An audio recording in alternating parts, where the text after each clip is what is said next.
Bonjour et bienvenue sur le vlog des arpenteurs. Aujourd'hui, on part à la découverte des métiers de la communication dans le spectacle vivant. Venez avec nous! C'est parti! Bonjour, je suis Mélanie, je suis chargée de communication freelance dans le milieu culturel. Je suis Élise, secrétaire générale au Moulin du Roc. Et donc toi, tu es secrétaire générale et comment tu en es arrivée à ce poste? Quel est ton parcours? Qu'est-ce que tu as fait pour en arriver jusqu'à cette fonction? J'ai fait un DUG en art du spectacle, en spécialité théâtre, et puis je suis partie en licence professionnelle communication et commercialisation de produits culturels à Issoudun. Donc pour les plus jeunes, DUG, c'était... Oui. Ah oui, on est obligé de le dire. Hein. C'est les 2 ans. Deuxième année de licence. C'est le L2 de licence. Et donc ensuite, un stage à Diffart, une salle de musique actuelle en milieu rural, en communication vraiment. Et puis ensuite, en fait, ça s'est fait de connexion en connexion. J'étais aussi en contact avec le pôle régional des musiques actuelles sur Poitiers, qui m'a embauchée après mon stage à Diffart. Et donc, j'ai rencontré énormément de personnes, de professionnels à ce moment-là. C'était vraiment hyper intéressant. Et ma dernière intervention était sur Mel, une petite ville du sud de Sèvres.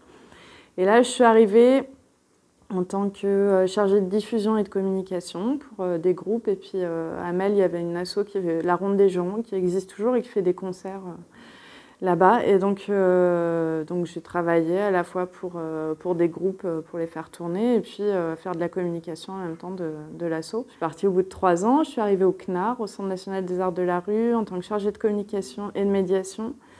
Et puis le CNAR est parti à La Rochelle.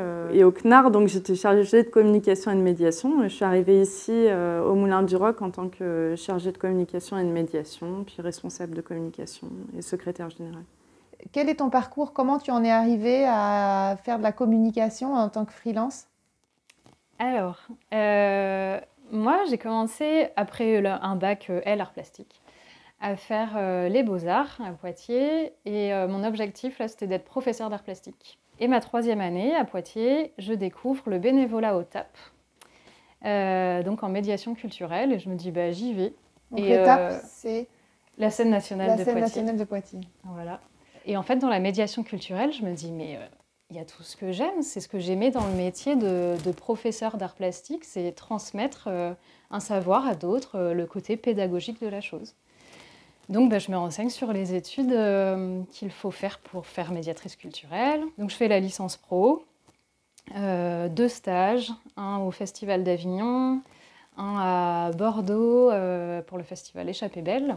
Et puis là, je cherchais un boulot, parce qu'après la licence pro, on nous dit c'est bon, vous êtes fait pour travailler sur le terrain, mais sur le terrain, on nous dit que non, il faut la ligne master. Donc je fais un service civique en éducation à l'image cinématographique. La même année, je passe du coup un CAP opérateur projectionniste de cinéma, parce que je me dis, mais je parle de choses, mais en fait, je vais aller plus loin que ça. Et puis, après ça, toujours à vouloir chercher un emploi, hein, la licence pro, le service civique, c'est bon, quoi.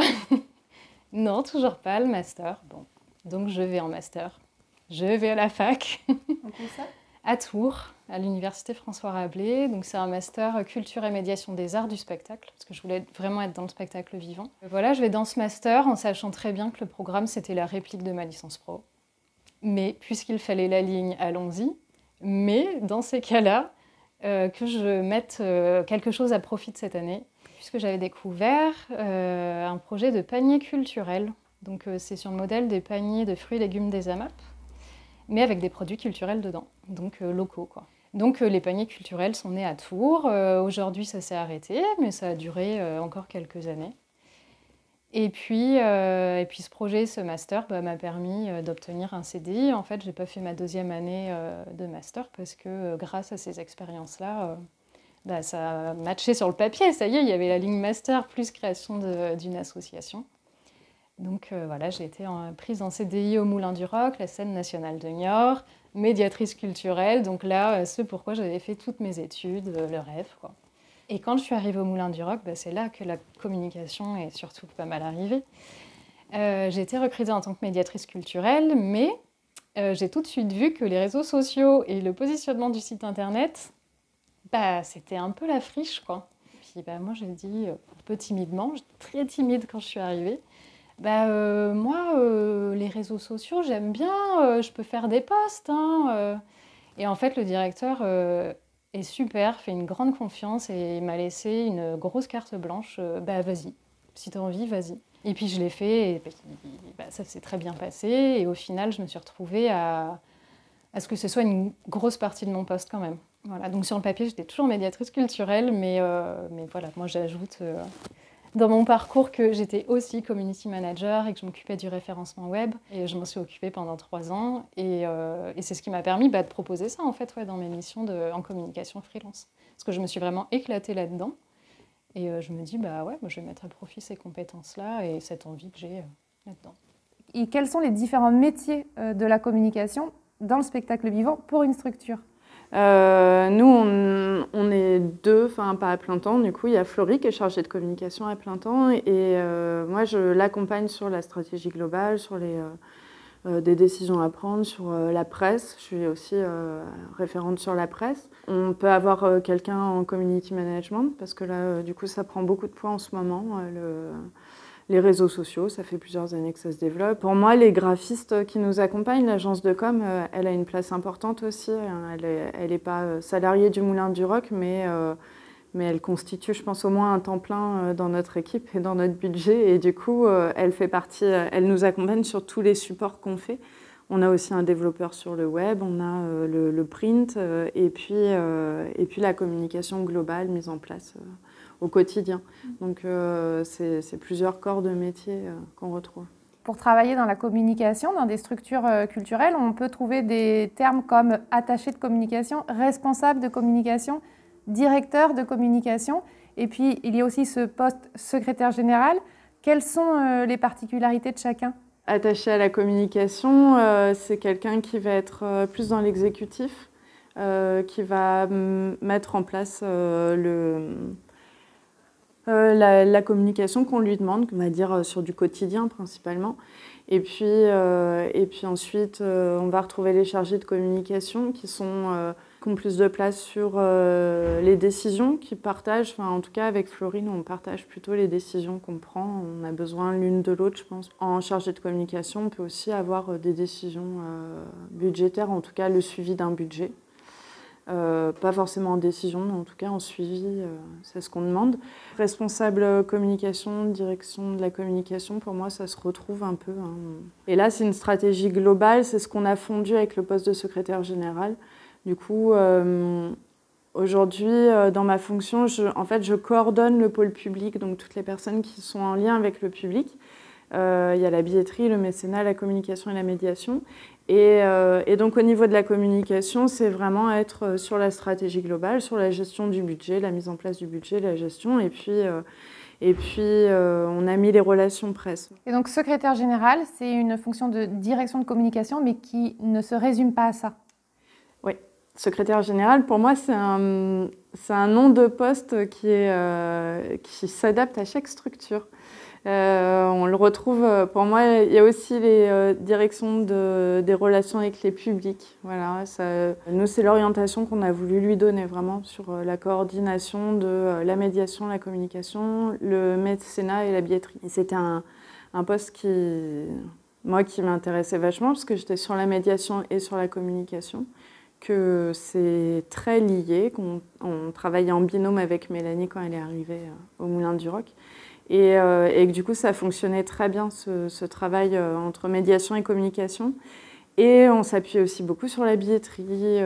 Voilà, on voit que tous ces corps de métier, ils sont liés quand même au quotidien. Et du coup, c'est important je trouvais que c'était important d'avoir une direction générale, en fait, autour de ça. Tu as parlé beaucoup de diffusion et de médiation. Tu peux nous dire quelle est la différence entre les deux et leur lien avec la communication ? Alors la diffusion, on est vraiment sur la présentation de spectacles. C'est le spectacle qu'on propose au public, qu'on présente au public, donc on le diffuse. Et la médiation, on crée des projets autour d'un spectacle. On crée des projets ou des liens, des passerelles. On est le fil qui rattache un spectacle à un public. Et le public, là, il est complètement varié, il est complètement ouvert. On travaille avec des écoles primaires, maternelles, des collèges, des lycées, l'université. On travaille avec des foyers de vie, l'hôpital, les maisons de l'enfance, voilà, des publics complètement divers. Est-ce que la communication dans le milieu culturel et le spectacle vivant diffère de la communication dans un autre domaine d'activité? Ouais, moi je trouve que l'engagement est totalement différent en fait. Je pense qu'il y a cette question d'engagement dans le sujet, être intéressé, passionné par le sujet, qu'il n'y aurait pas dans la communication pour... ben voilà, on parlait tout à l'heure de l'exemple où j'avais eu des demandes pour écrire sur des portails électriques. Bon, ben n'importe qui peut écrire sur un portail électrique, il n'y a pas besoin d'avoir de passion pour un portail électrique pour écrire dessus. Alors que dans le spectacle vivant, le faire sans passion, je pense que... Je ne sais même pas si c'est possible. Et puis, je pense que le propos passe pas pareil, quoi. Est-ce que tu peux nous raconter un peu un quotidien d'une journée de travail? Comment se déroule ta journée de travail? On va dire le quotidien pur, ça pourrait être, on arrive, on va dire le mardi, on rentre en réunion le matin, on revient à midi, on traite les mails, on part déjeuner, puis après l'après-midi, on essaye d'avancer. Enfin, ça va. On peut être une journée au bureau comme ça, et après une matinée en atelier ou. Enfin, c'est différent tout le temps en fait. C'est pas. En fait, j'ai pas le quotidien de Fleury, par exemple, à la communication, qui va avoir les affiches à imprimer pour envoyer sur une commune en diffusion, appeler les graphistes pour savoir où ils en sont, ou la rédactrice des textes pour lui envoyer les corrections. J'ai pas du tout ce quotidien. J'ai des travaux à faire, mais qui s'étalent sur 3 mois, on va dire. Donc du coup, voilà, ça s'étale. Et puis après, j'ai mes réunions. J'ai des réunions assez régulières avec la direction, avec l'équipe du pôle public, avec le directoire, parce que je suis aussi secrétaire de l'association. Donc je travaille au niveau du directoire, du conseil de surveillance. Donc voilà, j'ai des réunions ponctuelles, on va dire, au mois. Mais après, moi, mon quotidien, il n'est pas établi. Des fois, pas assez d'ailleurs. J'aimerais qu'il soit un peu plus strict. Et aujourd'hui, ton quotidien, il ressemble à quoi en tant que freelance? Alors, mon quotidien est très hétéroclite, puisque je ne suis pas que freelance. Je navigue en fait avec des CDD de temps en temps, quand j'ai envie ou besoin, pour plusieurs raisons. Et notamment la solitude, en fait. La solitude et le fait de rester toute seule devant un écran. Rien que pour ça, je ne le ferai pas à plein temps. Moi, j'aime trop rencontrer des gens, j'aime travailler en équipe, j'aime rencontrer du public. Voilà, c'était le côté de la médiation culturelle de toute façon. Donc, mon quotidien, franchement, si je vous raconte la journée d'aujourd'hui, par exemple, je me suis occupée de la communication, j'ai fait pour 3 clients. Là, il y a eu pour la rédaction d'un post d'actualité sur un site internet, qui est Yannick Jolin, hein, du coup, voilà. Donc je rédige un post par semaine d'actualité sur le site, comme ça quand on va dessus, on voit toujours ce qu'il se passe actuellement. Pour un autre, j'ai fait la préparation de la rédaction pour poster sur les réseaux sociaux, Facebook, LinkedIn. Et puis pour le troisième, j'ai fini la rédaction d'un article, il fallait que je l'intègre sur WordPress, donc j'ai fait l'intégration, j'ai dit que c'est bon, c'était intégré, parce qu'après lui il relit, il publie. Et puis il m'a envoyé une grosse nouvelle mission qui va se conduire jusqu'en octobre, là. Donc là c'était préparation de cette mission-là, parce que il n'y a pas que le faire, il y a aussi le réfléchir. Donc moi dans mon processus, là, j'ai ouvert tous ces documents de mise en place de la nouvelle mission, et puis voilà, je sais que je vais dormir dessus ce soir. Est-ce que tu as la sensation que les réseaux sociaux ont vraiment changé la donne en matière de communication, justement, dans le spectacle vivant? Ouais, moi je pense beaucoup. Je pense qu'on n'atteint pas encore tous les publics qu'on veut. Ça, c'est un fait. Mais je pense quand même que ça a rendu plus accessible, je pense, la culture. Par rapport aux mots aussi, on parlait à un moment tout à l'heure de la rédaction de contenu web, comment on écrit sur le web. On n'écrit pas comme dans un bouquin. Et quand on lit, d'ailleurs avec un de mes clients, on parlait de ça, je dis, vous ne pouvez pas faire un copier-coller de votre brochure. La brochure, elle est quand on la lit, faut être du milieu quoi, pour comprendre ce qu'il y a dedans des fois. Et sur les réseaux sociaux, on ne peut pas se permettre de faire des copier-coller comme ça. On touche tellement tout le monde qu'il faut être plus simple, alors sans être simpliste. Ça, c'est toujours aussi le petit truc en communication, là. Mais je pense qu'on touche plus de monde qu'on n'aurait pas touché sans les réseaux sociaux. Parce qu'on était sur ce support papier qui peut paraître très hermétique, quoi. Et la communication digitale, elle sert à transformer une audience virtuelle à des spectateurs en salle. Est-ce que réellement on sent ce glissement de l'audience virtuelle? Ça, je pense que c'est dur à définir parce que, en plus, dans les salles, y a le travail de la médiation culturelle qui fait venir des publics aussi. Et il y en a, on ne sait jamais trop, en fait. C'est dur à dire ceux qui viennent grâce aux réseaux sociaux ou pas. C'est une donnée qu'on n'a pas forcément. C'est un mix en fait entre toutes les activités de médiation, les activités de communication sur divers supports. Enfin, il n'y en a pas un qui gagne par rapport aux autres. Ouais, c'est ça. Et puis, je pense qu'ils se complètent aussi, du coup, parce qu'il peut y avoir eu la brochure, la médiation, et puis peut-être que c'est cet ultime post sur Facebook qui a fait qu'ils se sont décidés. Mais c'est grâce au travail global de la communication, ouais. Et qu'est-ce qui te plaît le plus dans ton métier ? Tout ce qu'on peut créer avec l'équipe, en fait, tous les liens qu'on arrive à faire. Et du coup, chaque saison, c'est différent. C'est chaque compagnie qu'on va accueillir, mais aussi les projets. En fait, à partir d'une compagnie, ce qu'elle va pouvoir proposer ou du spectacle, vers quelle thématique il nous amène. Enfin, voilà, ou les écoles ou les foyers de vie, ce qu'ils ont envie de faire, en fait. C'est toutes ces connexions qui font que chaque saison, il y a des nouvelles idées qui émergent en termes de mécénat, de médiation, de com. À chaque fois, il y a des nouvelles envies. Et du coup, ça, c'est très motivant. Ça fait 1 an et demi qu'on ne voit pas trop de public, donc là, c'est un peu compliqué. Mais généralement, c'est hyper joyeux aussi de mettre en place ces ateliers, de partager avec le public. Ça nous nourrit énormément. Ça me motive vachement, en fait. C'est vraiment de travailler avec l'équipe et puis le lien avec les publics, que ce soit à la fois sur les spectacles, uniquement la diffusion, et puis les projets de médiation où on est vraiment en relation étroite. On est en relation... des fois, on rapporte tout à la quantité. Quand on est sur un atelier avec 6 personnes, ça reste ultra riche. Enfin, voilà, Et qu'est-ce que tu donnerais comme conseil à un étudiant qui aimerait par la suite intégrer le spectacle vivant en tant qu'attaché ou chargé de communication? Quel conseil tu lui donnerais?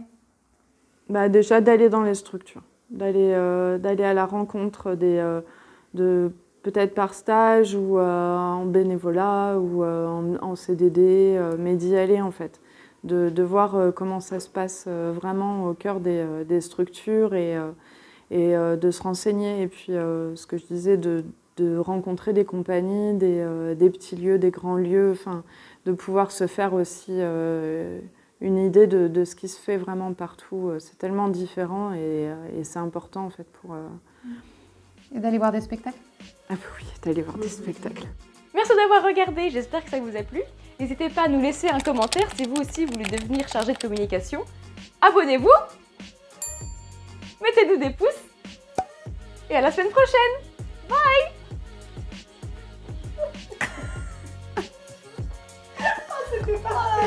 C'était parfait, vous êtes superbe. Allez, on va boîte.